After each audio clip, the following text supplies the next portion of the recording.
Wilujeng tepang dangu sareng acara matuh dongeng enteng pang beberapa Mangjaya sapara kanca baden raskeun hanca dongeng nuka tunda carios nyambung judulna nyaeta Jawara Batu Karang. Sumangga para mitra la aturang teraskeun hanca dongeng nuka tunda kamari. Parantos dugi ka nalika eyang eka paksi harita teh masihan wejangan nya para mitra. Malah mah tos masihan gambaran ka Nyi Sumini. Yen Nyi Sumini tos waktosna anjeunna lungsur ti eta paguron. Margi tos dianggap elmuna parantos nyekapan. Malah mah bare disarengan ku salah sawios murang kali nu yuswana me 8 tahun namina Jang Tanu. Kitu nya para mitra. Atuh kalersan eyang eka paksi oge maparin tugas ka Jang Tanu. Sapiacana dites heula kitu. Mangga urang teraskeun ieu dongeng nu judulna nyaeta Jawara Batu Karang. Dupi eyang eka paksi salaresna mah nuju dipilarian ku Jaka anu ayeuna parantos janten Jakawanara. Kitu nya Jakawanara si Jawara Batu Karang. Kitu atanapi para mitra sadaya pahlawan Guhawalet. Mangga urang teraskeun ieu dongeng naon disebatkeun pahlawan engke baris tiasa kagambar anjeunna kumaha sepak terjangna dina enggoning ngalaksanakeun amar ma'ruf nahi mungkar. Kitu para wargi mangga urang teraskeun hanca dongeng nu judulna Jawara Batu Karang. Para mitra sadaya harita atuh tuluy eyang eka paksi cumarios deui. Wah Jang Tanu meureun ujang ge tadi teh geus ngadenge yen 30 milu ngalalana jeung euceuna. Jeung Ceu Sumi ngana samemehna ini tidak prek diuji heula ku eyang. Bisi pelajaran-pelajaran ti eyang atawa ti aki paroho deui. Mangga pokona mah ki ngabdi mah siap sadia we barengan ieu Ceu pikeun bae keuk leungeun pantayan tai tangan yang ngiring ngalalana hitung-hitung nya ngarep pengalaman. Temal Jang Tanu barijung anjeunna nangtung serepet mesat bedog tina sarangkana. Cinggeul aprak atuh dina jurus kahiji nepi ka katujuh sakalian jeung pencaranana. Ulah jeung katujuh ketang sakalian we 12 jurus.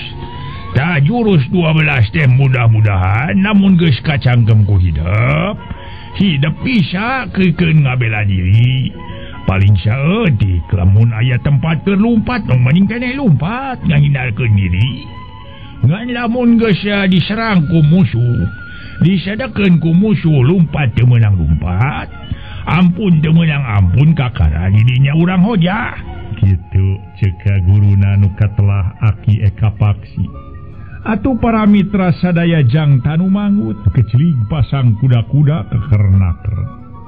Lila terwe atuh Jang Tanu medar sagala pangabisana, sagala pawasena ilmu panemuna nu kungsi kapibanda, nu kungsi diwiridkeun ku aki eka paksi teh. Kumanehanana aruh harita teh dipraktekeun bogoh we. Ningali dage mata keresep atuh jurus-jurus Jang Tanu teh. Bubuhan awakna ngeusi, jurusna ge ngeusi para wargi. Tah di dieu bedana. Hiji guru anu memang ngeusi dina nggoning nerapkeun jurus ka muridna teh ngeusi ngandung harti. Lain ngan saukur hut teh puguh ngan saukur ngesang lain. Tapi estuning ieu mah sagerak-gerakna teh ngandung harti.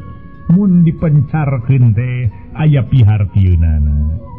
Da memang kitu atuh ari ilmu silat mah lain ngan saukur hut-het bari ngesanggung ku lain tapi aya pihartieunana. Nu kieu jurus kumaha atuh maksudna ka mana? Jurus kitu na tuluy laju na sutuluyna ka mana? Aya pihartieunana. Siga-siga nama 12 jurus anu kapibanda ku Jang Tanu teh cukup lumayan nya atuh.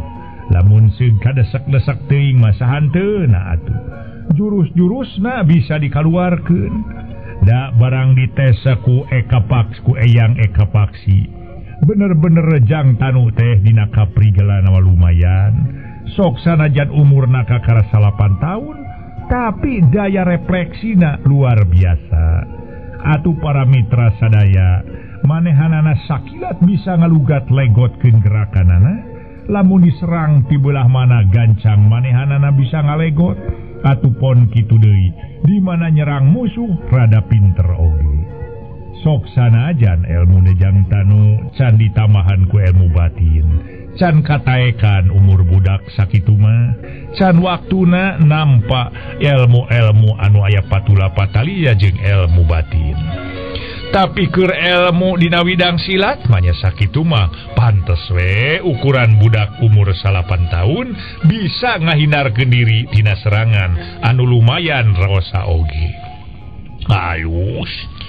Alus teh Ujang, aduh. Syukur eyang mangarasa bagja ningali hidup. Boga atuh gerakan samodel kitu. Tuluikeun eta gerakan. Anu mudah-mudahan bakal katamahan deui. Engke lamun hidup tuluy-tuluyan ngulik pangarti baris namahan ilmu teh. Da kitu. Lamun urang geus boga pangarti kade ulah nyepi ka poho kana purwadaksina. Ulah asa aing teu deungeun.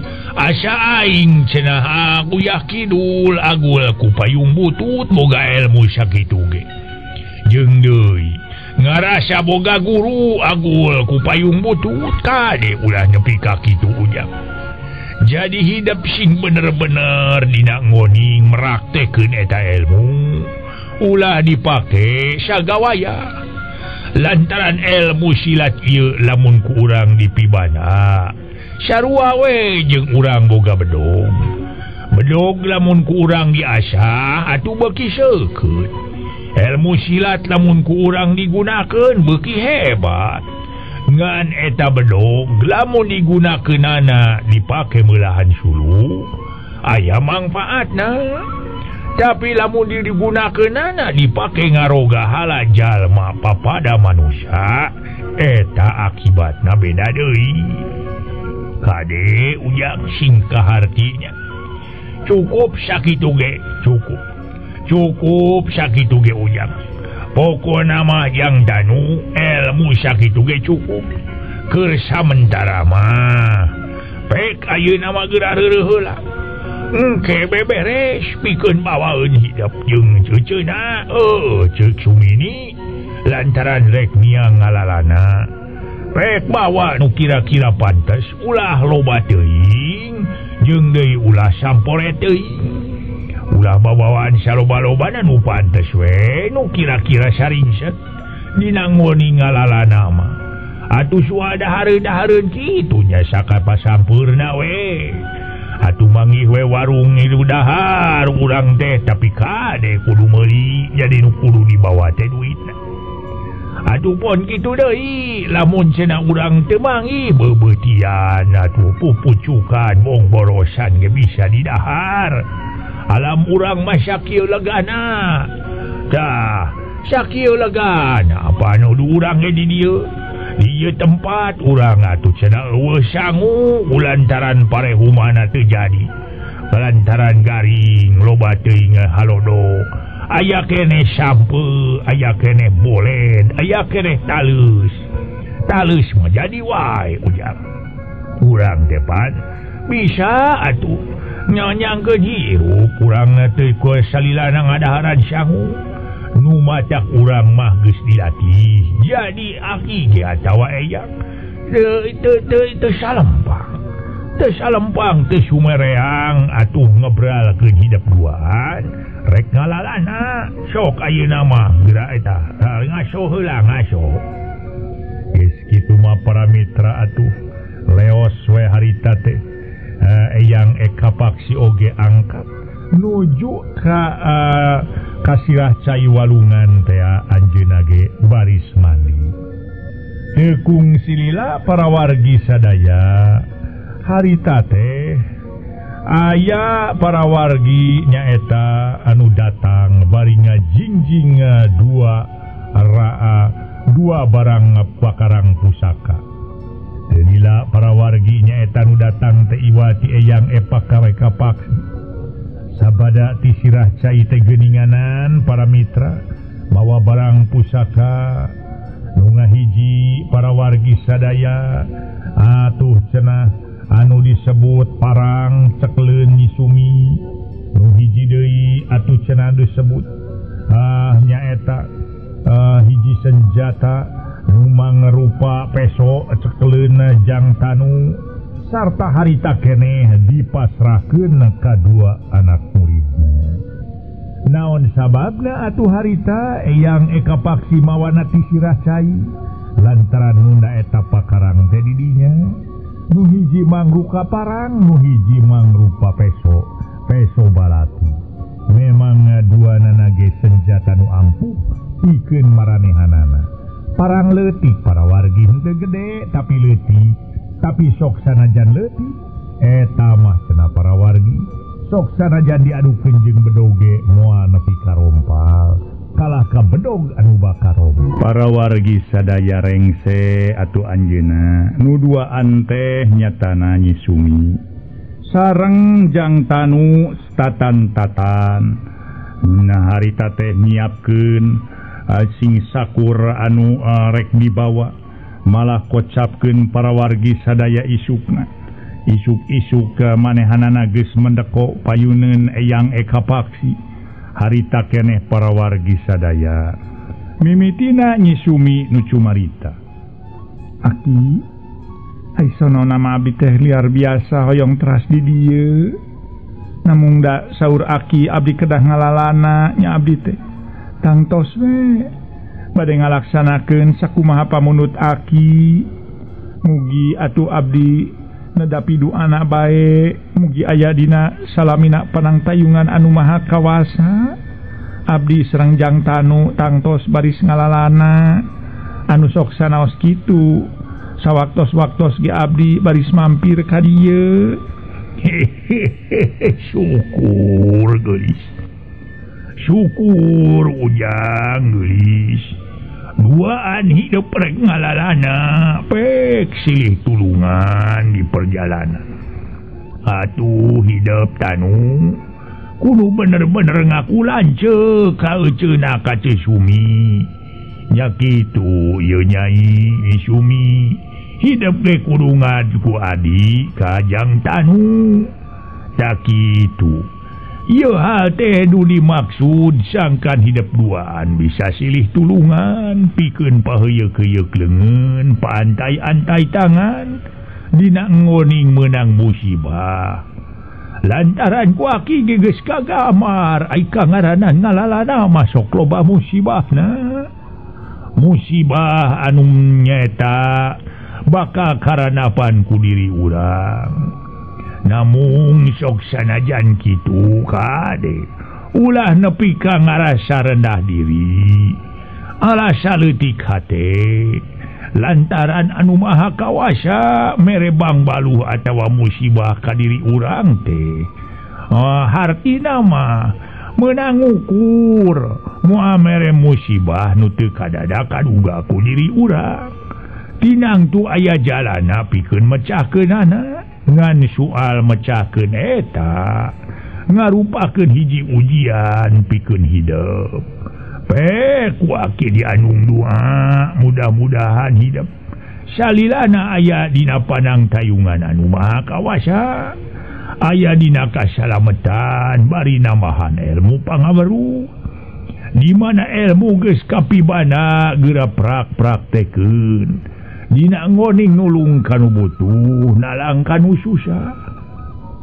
Ulah sabalikna urang boga ilmu ngan saukur mere perlindungan kanu aya, mere perlindungan teh kanu gede, mere perlindungan teh kanu beunghar kulantaran maranehanana bisa atuh mere jaminan ka urang.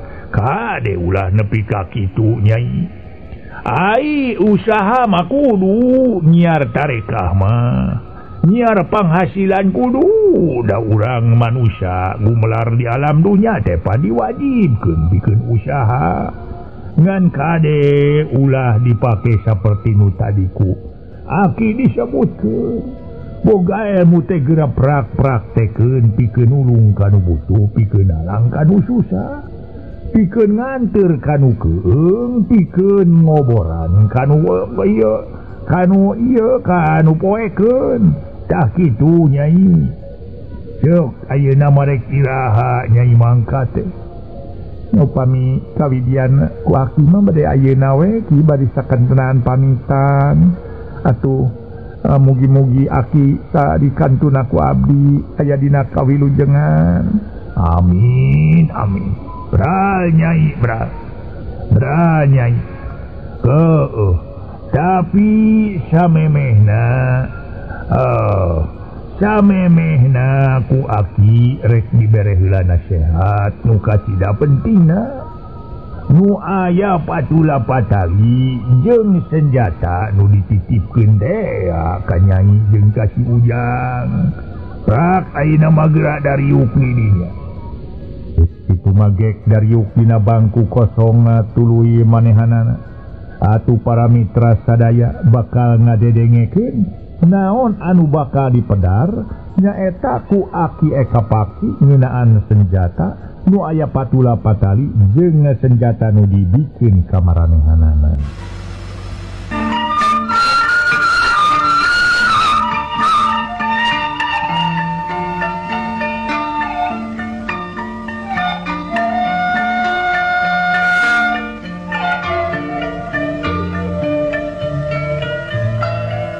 Para mitra anu mulia sabada Dariuk saregepna keur barabat we harita. Eyang Ekapaksi ngadadarkeun atuh perkara nu aya patula patali jeung pakarang teh. Tapi anu geus beres mah ngadadarkeun hasiatna eta pakarang. Teu diterangkeun kabeh ngan eusi-eusina eta pakarang teh pang-pangna mah. Ulah dipake kana jalan kasombongan, ulah kena-kena urang mawa pakarang. Tapi cenah ku ayana urang mawa pakarang teh kudu bener-bener dipake tutulung ka batur, nalang kanu susah. Rengse cumarita kitu mah Eyang Ekapaksi atuh ngebralkeun dua jalma nu hiji budak keneh anu katelah tanu kakara umur 8 tahun. Sedengkeun mun ningali Nyi Sumini mah geus sawawa, geus meujeuhna manehna boga salaki umur sakitu mah pikeun awewe mah geus kaueup dewasa akil bali. Atuh para wargi sadaya rengse atuh pamitan bari babawaan geus beres kabeh teu loba catur harita Nyi Sumini sareng Jang Tanu mangkat anjeunna rek ngalalana. Aya paribasa nyuk-curuk lemur cenah ngitung lemur ngajajah milangan kori nyuruk-nyuk curuk kajadian-kajadian nu baris tumiba jeung deui bakal dipake pikeun nambahan ilmu pangaweruh pikeun dirina. Kocapkeun para mitra sadaya geus wanci lohor. Nyi Sumini jeung Jang Tanu harita geus anyog ka hiji lemur. Duka lemur naon meureun para wargi sadaya siga-siga nama eta teh lemur laksana tuluy we nyimpang heula ka warung sangu laksana ngaranna oge di dinya teh ditu atuh cenah amalah mah anu boga warung nage Mang Laksa tuluy rek ngilu ngareureuhkeun kacapena bari sakalian rek ngeusian beuteungna. Soal duit manehna ge mawa lantaran dibekelan ku si aki oge. Sok sanajan aya di leuweung ai soal duit mah siga nama aya bae lantaran sawaktu-waktu Eyang Ekapaksi ge sok ngajualan suluh cenah ka urang lemur jeung deui suluh-suluh nu gararing lain ngahaja nuaran suluh tangka nu jadi tapi suluh-suluh nu gararing atuh cenah dialaan nya daripada teu dipake nya sok dijual ka urang lembur aya panghasilanana tina hasil ngalah suluh oge. Kocapkeun para mitra sadaya Mang Laksa nu boga warung barang ningali nu alanyar datang hiji budak bujang hiji mojang jeung hiji budak leutik tuluy atuh daredehna keur nu boga warung ge tuluy nyararita calik nyai calik sok capali dinya geus kitu mage kue para mitra dariuk dina bangku kosong tuluy manehanana meuli gegetuk sampe supaya ulah lalapareun teuing Nyai bade naon ngaleutna nyai abdi mah cai enteh we mang sareng ieu ge pun adi sami we cai enteh sawios da ieu mah ngagalih getuk we ulah seueur teuing mang sami lapar teuing memang para wargi sadaya pikeun Nyi Sumini jeung Jang Tanu geus biasa manehna mah lapar bubuhan geus biasa dileuweung jadi dina hal mangidahareun ge teu mak beda deui jeung bangsa urang kota anu lapar sok mak tapi anu biasa di kampung mah sok sanajan anjeunna lapar geus biasa lapar jadi manggih aya dahareun ge tara mak sabiasana we nu penting mah peujit ulah merengkel teuing bari ngadaharan gegetuk meuni siga nu nikmat teu naker teu nyarahoeun manehna teh keur dirina duaan teh keur diawaskeun ku dua jelema jahat anu kabeneran araya di dinya maklum ai di warung teh pagaweliwota antara jelema anu hade jeung jelema nu jahat teh ngan dina papakean rada beda ngan tara ieu dia geureuh-geureuh kudu boga warung ge da memang atuh anu boga warung mah saha we nu datang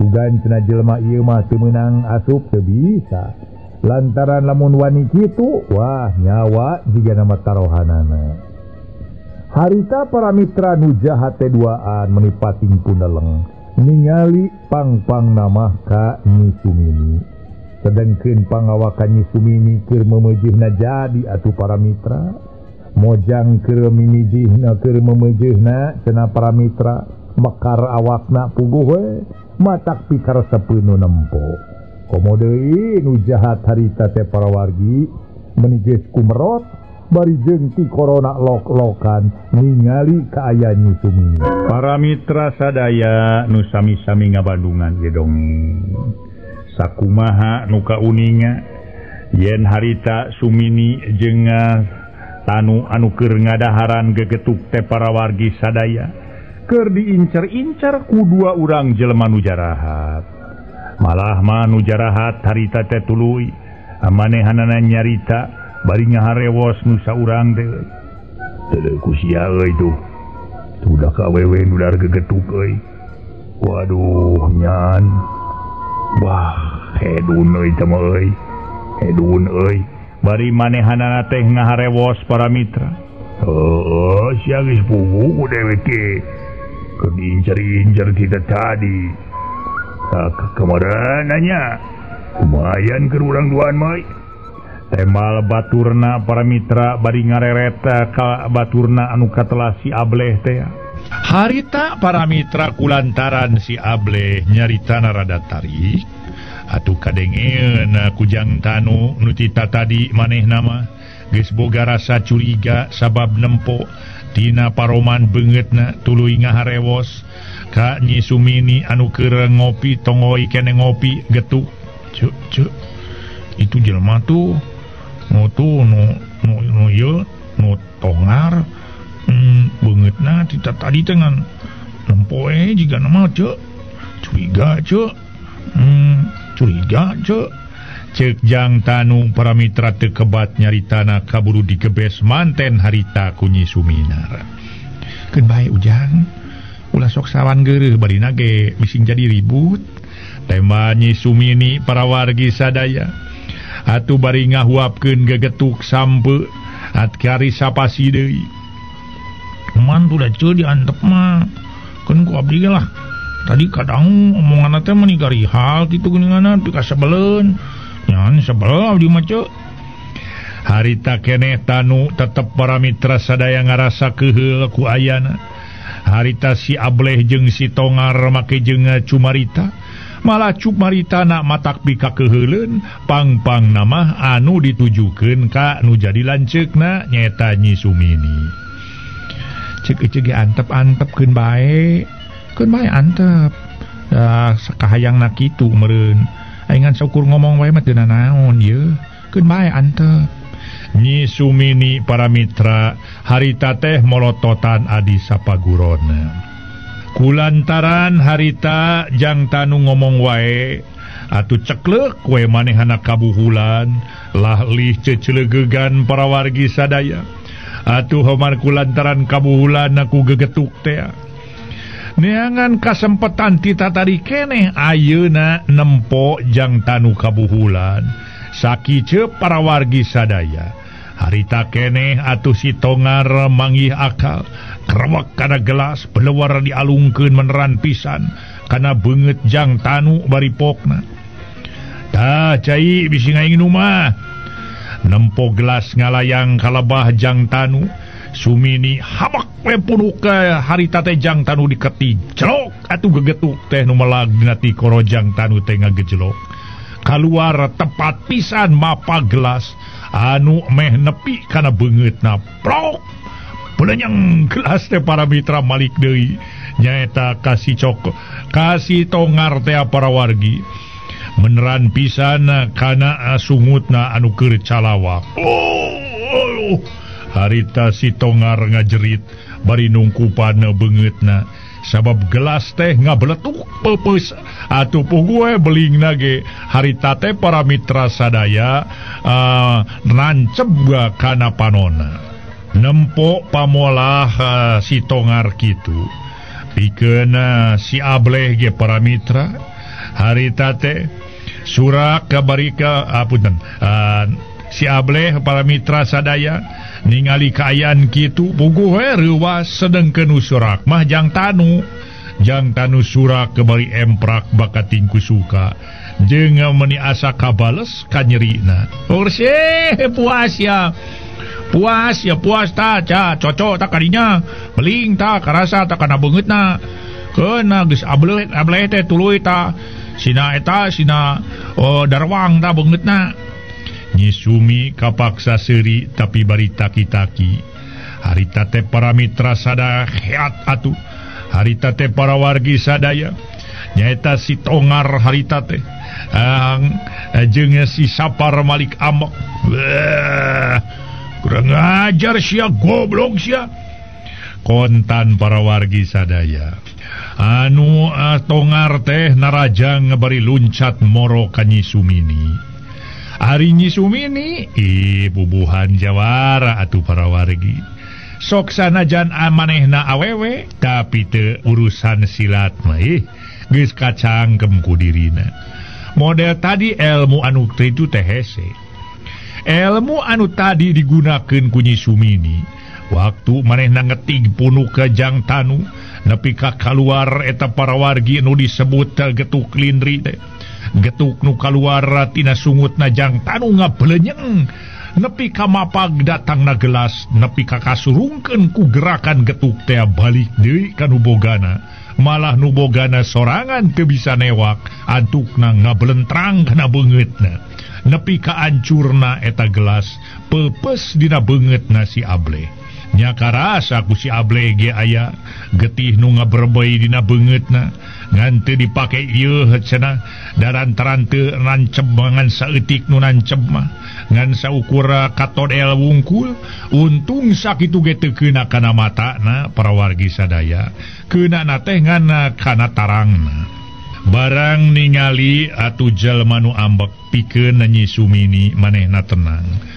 Aya paribasa caringcing pageuh kancing saring set cenah para mitra sadaya pageuh iket masa we paribasana para wargi tetep we istri pameget kayak kitu. Ngan para wargi sadaya atuh harita ge Nyi Sumini gancang ngejat bari ngajewang ngajang tanu atuh puguh we panarajangna si Ableh teh jeung si Tongar teh ngabulasin. Serangan si Tongar gagal tapi para mitra sadaya si Ableh ge geus belewar manten maledogkeun aku beling gelas teh muasa mata-mata mata si Ableh dititah milu punten muasa mata-mata para mitra Jang Tanu dititah milu ku guruna lamun manehna masih kene atah pangalaman masih kene atah ku ilmu panemu jampe pamake atuh harita ge gancang we Jang Tanu ngelok ngana gelas teh langsung ngaliwat sirahna teu dihaja para wargi eta gelas teh kena kana bedogna si Tongar belingna muncrat kena kana panonna. Aduh goblok si Ableh oge pae si Tongar ge nafsu meni asa dibongohan padahal mah ku koncona pekeneh bae kitu para wargi. Ari si Ableh asa katipu sabrut muru ka Jang Tanu budak leutik rek digabrug cek paribasana lamun beunang cenah diwojak rek diwojak bener-bener bedogna meninga hiuk bakating ku tarik tapi Jang Tanu gancang ngelok bari ngawahan luncat celeng awakna ngaceleng bangun hampangeunakeur dina jurus kaopat celek nincak sirahna musuhna bari turun teh teu tingaleun leungeunna ngajenggutan buuk musuh dicentok disakalikeun. Aduh si Ableh para mitra gagoak harita teh bari muringis. Para wargi sadaya demi Nyi Sumini nuker patutunggalana jeung si Tongar silih sabet silih tonyok itu ieu eueuh nu eleh eueuh nu meunang sabab boh Nyi Sumini boh si Tongar oge para mitra lain atah-atah latihan pada jago anu hese pitandingeunana. Waktu si Tongar luncat bari nyabetkeun bedogna Nyi Sumini anu keur dina kaayaan para mitra siga nama anjeunna teh kurang dina kasaimbanganana panarajangna si Tongar gancang dipapang ku nyaeta ku parang anu dibikeun teh kuno jadi guruna tang bedoga harita teh bedoga bogana si Tongar potong jadi dua kalawan teu disangka ti tadina pamotonganna ngeblesur kana beheungna nya nu kasebut si Ableh buguh we si Ableh anu keur ngayalon ngawal anu keur ngayonan Jang Tanu teh harita ngakuak nyebutkeun au cenah pare nyebut aduh tarikna keur puguh we atuh hari barang bedogna bogana si Tongar teh nu potong ngablesat ka si Ableh ngaguak harita keneh nyebutkeun aduh puguh langsung ngarumpuyuh dina kayan kitu si Tongar bengong para mitra eukeur mah eukeur atuh harita teh bedogna geus potong ti loba catur manehanana ngan peulenyeng bari samemehna teh manehna nyangke heula si Ableh. Si Ableh langsung dibawa atau dipangku ku si Tongar ti ditu nama bela kawan meureun para wargi sadaya. Geus kitu atuh Jang Tanu nu rek ngudag dicare ku Nyi Sumini. Ujang? Jang Tanu? Tong diudag Ujang. Tuman udah jelema kitu teh. Harita para wargi teu loba catur atuh Nyi Sumini ngasupkeun deui parang harita teh kana cangkengna diselapkeun. Geus kitu tuluy manehna atuh asup deui ka jero warung anu aya di warung kabeh nararangtung ngarasa kataji ku hiji jawara awewena Nyi Sumini atuh jeung Jang Tanu sanajan budak keneh tapi ulin silatna luar biasa matak pikaresepeun malah nu boga warung para mitra manglaksa ge nyarita aduh Nyai aduh mangatraskeun ngaleueutna aduh bade tuang we dusakan tenanya sabios mang abdi mah wargene mung ieu pun adi rupina mah sok tuang keneh kau ieu mah etang-etang hadiah we ti mang aduh nuhun Nyai mang teh geus hartina mah ditulungan ku Nyai teh lantaran eta teh rampok anu gararot eta teh ngan hanya kalwe saurang deui tah si Tongar masih kene hirup mun duanana sakalian lampus ke nyawana tuman lah sok ngaganggu jadi karaman di lemur ieu mah minangka karaman di lemur ieu mah Nyai ku si eta mah geus puguh atuh nya hartabana adalah lamun aya nu pikaresep teh ka awewe nya nyaho boga salaki teu nyaho boga salaki teu nyaho henteu tuluy we dibawa makmur ku si kasebelan mah untung we ku Nyai mah dilawan hebat Nyai nun bade angkat ka mana tuh Nyai teh harita manglaksa jadi kapapanjangan malah nu aya di dinya ge tungtung nama ngarariung para mitra bari ngadengekeun carita na Nyi Sumini. Tapi Nyi Sumini teu loba carita, ditanya kitu teh nyebutkeun ngan rek ngalalana wungkul. Malah kungsi aya nu nanya oge cenah harita teh ti mana asana teu dijawab. Teu kungsi lila nu leuwih kolot di dinya tuluy nyarita. Nyai atuh sareng ngalalana mah langkung saya atos we mun di dieu lingi. Di abah we di ditu. Abah jeung ieu atuh jeung eta jeung ninina di ditu teh teu boga budak kumaha lamun Nyai jeung si Ujang hilu jeung abah jeung ninina di ditu di mah hatur nuhun Abah kana pangangkeun nama namung abdi teh teu aya sanes pangna abdi lunta muhun ti lemur matuh Banjar Karang Pamidangan oge maksana mah abdi teh bade ngalalana tah kitu tujuan nama aya paripaos ngitung lemur ngajajah milangan kori bade nyiar luang geuning name abdi sakieu oge ngalalana tos menakan hiji kajantenan nu matak ngagentarkeun kana hate namung alhamdulillah abdi aya pitulung ti Nu Maha Kawasa kitu jawabanana ti Nyi Sumini atuh geus kitu mader we ngobrol ngaler ngidul tentang kamana nurek dituju Nyi Sumini ge teu bisa nyebutkeun kamana-kamanana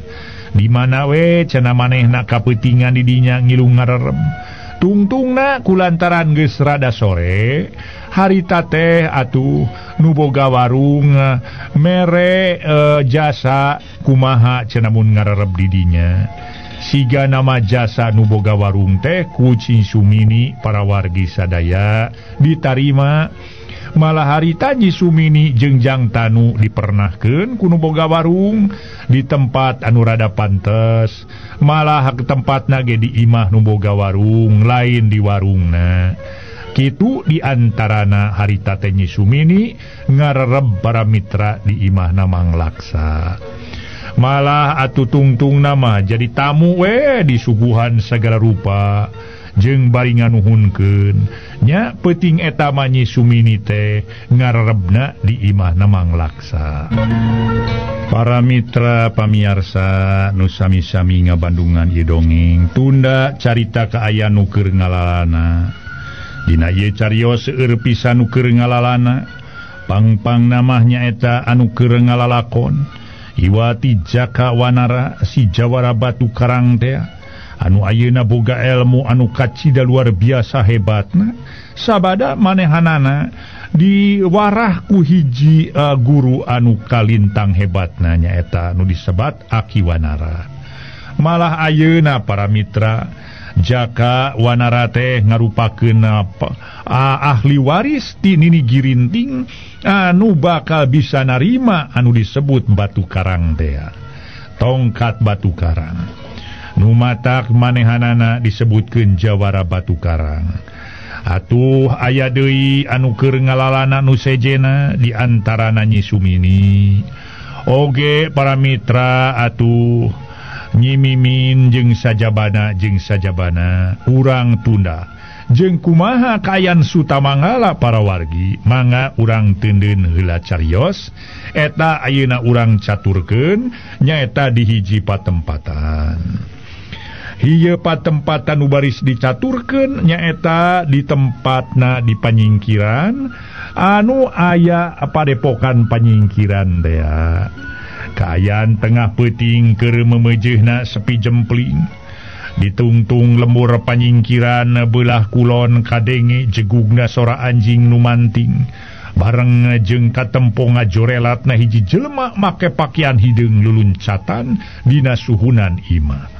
Para mitra anjing nu tadi ngagogog leungiteun tapak antukna tuluy we manehna ku ngurilingan imahna bari jegag jegug harita teh tekaruhan sabab nu diincerna teh ku manehna ngadadak leungit di leg-leg ku pepedutna peuting.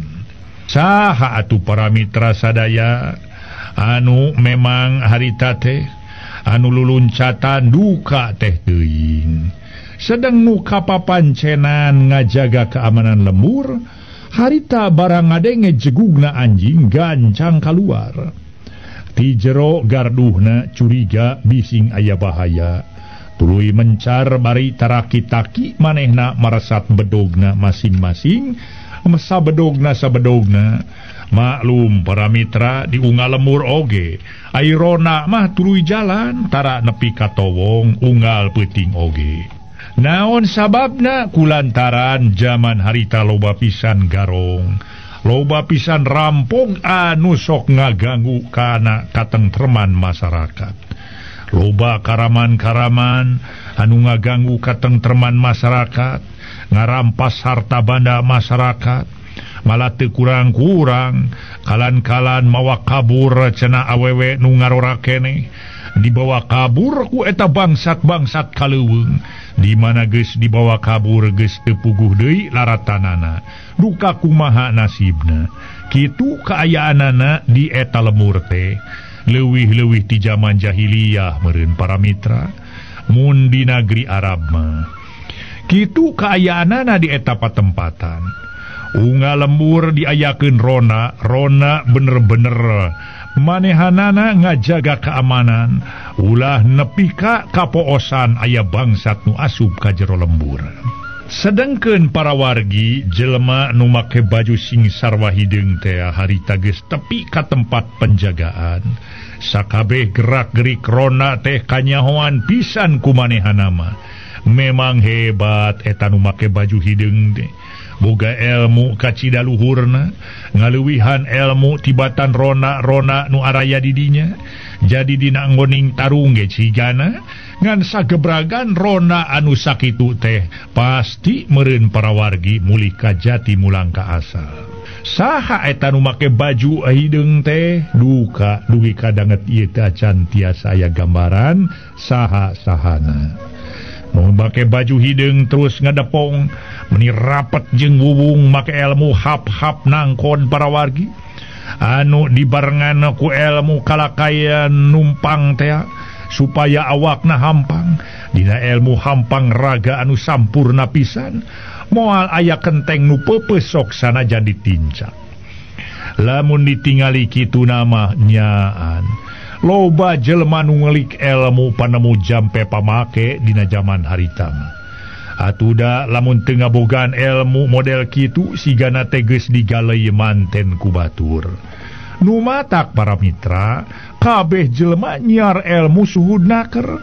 Ngan kitu di mana manehna geus boga ilmu anu luhur, salah-salahna ngagunakeun makalah ka dipake ngabega, dipake ngarampong, dipake nyingsieunan rahayat. Kitu cenah para wargi akibatna tina neangan ilmu teh. Tapi kitu ge teu kitu kabeh. Loba oge nu boga ilmu luhur nyaeta ngajaga keamanan rakyat. Cicing di lembur ngahiji jeung rahayat kabeh. Loba anu kitu ge. Model mama suhud ngan hanya kalwe. Mama suhud di lembur panyingkiran teh ngungkari nangaran wungkul. Sok sanajan karingaran tapi tetep eta ngaran nu disebut mama suhud teh tetep dipikaserab ku sasaha oge. Pang-pangna mama suhud ngawariskeun nyaeta anak buahna anu cukup loba, anu pangartina lain lumayan. Atuh dina ngoning tarung mah teu eleh ku sageprakan para wargi sadaya. Nya harita para wargi anu make pakaian hideung teh nu tadi digambarkeun boga ilmu hampang raga anu sampurna, manehna keur ngadepong we dina wuwung teu katingali ku sasaha oge. Eukeur mah eukeur kaayaan bulan dina kaayaan poe.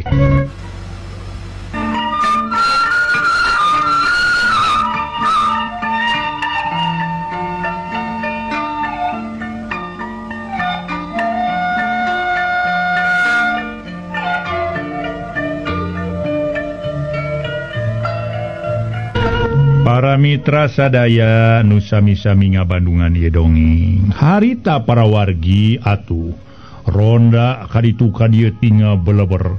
Manehna atuh lumpat kaditu lumpat ka dieu bari narakolan kohkol. Naon sababna manehna narakolan kohkol lantaran ngabejaan ka batur-batur nu liana.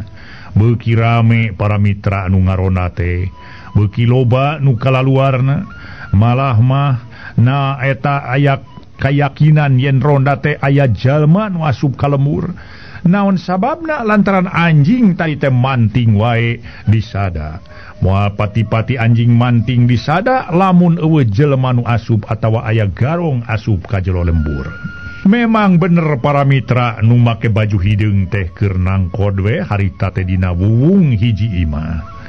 Manehanana barang aya nu ngaliwat ronda kadinya atuh narik napas, nahan napas sangkan ulah kadenge napasna. Atuh puguh we nu ngarona persis ngaliwat kitu nya hon. Yen lebah dinya teh aya nu make baju hideung keur nangkod dina wuwung keur ngajaga sagala kamungkinan. Bari eta nu make baju hideung teh keur nyangan waktu anu persis, neangan waktu anu pantes pikeun manehna nyieun tindakan ka eta lembur anu disebut nya eta lembur panyingkiran. Para wargi sadaya, pikeun anu make baju hideung manehna bener-bener taliti tur ati-ati. Boga ilmu nu kacida luhurna, tapi lamun manehna sambarangan dina ngayakeun gerakanana, geus pasti kudu ngahareupan ronda sakitu lobana. Atuh cenah ronda opat wae mah bisa dielehkeun, tapi beuki lila ronda kalah ka beuki loba. Beuki ngubeng di eta patempatan, narakol kohkol ti ditu ti dieu bari pating celeuweung, nyebutkeun tanghi cenah para wargi. Hiji tanah yen keamanan di eta lembur teh kacida saena. Waktosna seep. Sapunyere pegat simpai paturai patepang deui. Mangga permios.